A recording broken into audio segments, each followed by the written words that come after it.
कि पहले राखियां बांधते थे, अपने हाथ में राखियां बांधना है। चलो प्रसंग आ गया तो बता दें। वस्तुतः प्रत्येक श्रावक को अपने हाथ में राखी बांधना चाहिए, भगवान के सामने, गुरु के सामने, ये कह करके कि मैं भगवान की, गुरु की, धर्म की रक्षा करूंगा। लेकिन अब आजकल राखियां बांधने लगी भगवान के किवाड़ से, भगवान के चैनल से, हमारी पिछी से। अरे पूरी पिछी में राखियां बांध देंगे, बहुत गलत है। साल भर तुम हमारे हमसे रक्षा करवाते, महाराज आशीर्वाद दो, कम से कम एक दिन तो हमारी रक्षा करने का नियम ले लो। महाराज की पीछे से राखी बांध जाते हैं। अब ये कौन से आगम में लिखा है? मंदिरों में राखी बांधना कौन से शास्त्र में लिखा है? मंदिर में राखी बांधना और मंदिर को राखी बांधना, दोनों में अंतर है। तो ये चीजें जो हैं, तो अपने हाथ में राखी बांधो मंदिर की, और मंदिर की राखी जरूर बांधना चाहिए। मैं तो कहता हूं कि जिसके हाथ में मंदिर की राखी ना हो, बहन को, अपने भैया को कभी राखी बांधना ही नहीं चाहिए। पहले कहना चाहिए मंदिर की राखी हो तो मैं राखी बांधूं। और आपको भी बहन से राखी बंधवाते समय उसका कलाई देखो, बहन तुमने मंदिर की राखी नहीं बांधी है, मैं तुमसे राखी नहीं बंधवा सकता हूं। मूल पर्व है श्रमण संस्कृति पर्व। भाई बहन के पर्व की कोई चर्चाएं ज्यादा नहीं है। मूल ठोस चर्चाएं आप रक्षाबंधन पे देखना, मात कथा कहानियों में मिलती हैं थोड़ी बहुत, उनका भैया मिल गया, वो यहाँ गया तो ये मिल गया, भाई कोई पौराणिक कथा के रूप में कोई विशेष प्रसिद्धि नहीं है। ये है श्रमण संस्कृति रक्षा पर्व है, जहाँ 700 मुनियों की रक्षा हुई थी।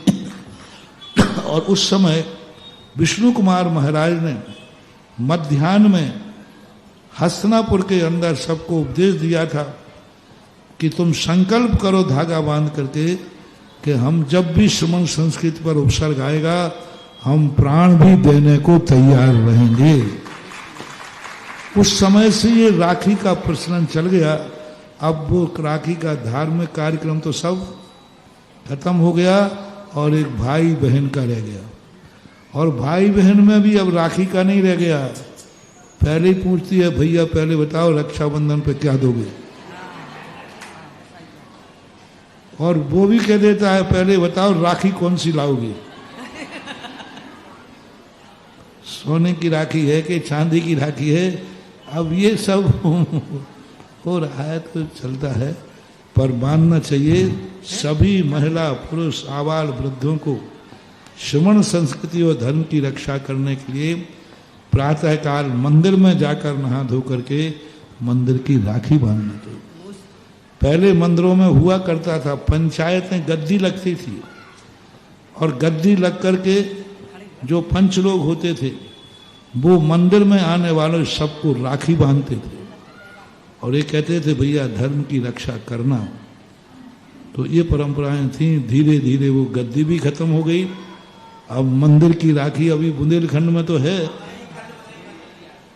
मंदिर में तो है, अन्य प्रांतों में तो मंदिर की राखी खत्म ही हो गई। राजस्थान में हमने कुछ चलाया है, तो राजस्थान वाले सुनो, यदि भूल गए हो तो हर प्रांत वाले जो लाइव में बैठे सुन रहे हैं, एक दिन पहले ये बात आ गई। सभी भारत के जैनियों के लिए कहना है, सभी विदेश में रहने वाले जैनियों से मेरा कहना है, परसों के दिन सुबह सबसे पहले हर व्यक्ति भारत में और विश्व में कहीं भी जैनी हो, सुबह उठ करके मंदिर में जाकर के और मंदिर की राखी अपनी कलाई पे जरूर बांधेगा। और यह कायोश्वर करके प्रतिज्ञा करेगा कि जब भी धर्म और धर्मात्माओं के लिए मेरी जरूरत पड़ेगी, मेरा तन मन धन सब कुछ धर्म और धर्मात्मा की रक्षा के लिए सदा तैयार रहेंगे। ये सबको, आबाल पुरुष महिला सबको। और गांठ लगाते नहीं बने तो कोई बात नहीं, पति पत्नी की गांठ लगा देवे, चिंता नहीं करना, भाई बहन नहीं हो जाओगे। हाँ, ऐसा कुछ नहीं है। राखियों के संबंध में बड़ा इतिहास है। भाई बहन का ही नहीं, जब युद्ध पे जाते थे सैनिक, तब पत्नी अपने पति को राखी बांध करके भेजती थी, ये उल्लेख मिलता है। बड़े बड़े राजा महाराजाओं के संबंध में ये उल्लेख मिलते हैं बहुत सारे। इसलिए आज सभी भारत को ये संदेशा है, आज लाइव से, यह कल का दिन और बीच में है, सभी लोग अपने अपने मंदिरों में एक थाली में, और बांधने वालों से मेरा कहना है, मंदिर की राखी तो बांधना तो सही, लेकिन खाली हाथ मत बांधना। इतना रुपया तो डाल ही देना जितने रुपया की राखी हो। हाँ। तो वहीं पर बालू में गुल्लक रहेगा, गुल्लक में आप अपनी शक्ति, श्रद्धा, प्रमाण, दान डालना और राखी बांधना, ये परंपराएं हर मंदिर में रक्षाबंधन पर जीवित रहना चाहिए। और जो जहाँ हैं, कम से कम 700 मुनियों ने इतना उपसर सहन किया, कम से कम 700 श्रीफल से उनकी अर्घ चढ़ा देना। बिल्कुल ही गरीब हो तो 700 बादाम चढ़ा देना, और सब लोग नहीं ला सको तो पूरी समाज मिलकर के 700 श्रीफल चढ़ा देना बस।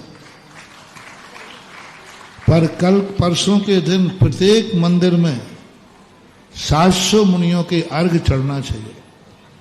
700 मुनियों के अर्घ में यदि नामावली तो अपन को उपलब्ध नहीं, तो मनगणंत नाम रखने की अपेक्षा प्रथम, द्वितीय, तृतीय नाम रखो।